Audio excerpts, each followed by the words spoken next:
আসসালামু আলাইকুম রহমতুল্লাহ। তো বন্ধুরা, আমার নিজের কাজ নিজে করতে অনেক ভালো লাগে। তো রান্নাঘরের চারিপাশ দিয়ে পোতা করব, পাঁচকান করে ইট গাঁথবো। রাজমিস্ত্রির লোকদের বলেছিলাম যে একটা দিন আমার একটু কাজ করে দেন। তারা বলছে যে এখন ছোট কাজ করার জন্য সময় নেই, আমাদের অনেক ব্যস্ত, 10 দিন 15 দিন পরে দেখবানে, একদিন কাজ কাম হয়ে গেলে ভিতরে করে দিবানে। তো আমি ভাবলাম যে এটা তো আর জাদু মন্তর না, তো আমি নিজে নিজেই রিস্ক নেবো। তো আমি নিজে নিজে রিস্ক নিয়ে গাঁথা অলরেডি শুরু করে দিয়েছি সুতো টাঙিয়ে।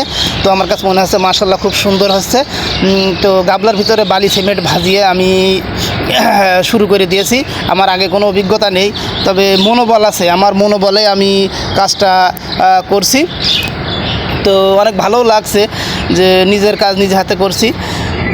তো অনেকে ভুল ধরছে যে এখানে একটু উঁচু হয়ে গেছে, নিচে হয়ে গেছে, আবার সিমেন্ট বালি কম হয়েছে বেশি হয়েছে।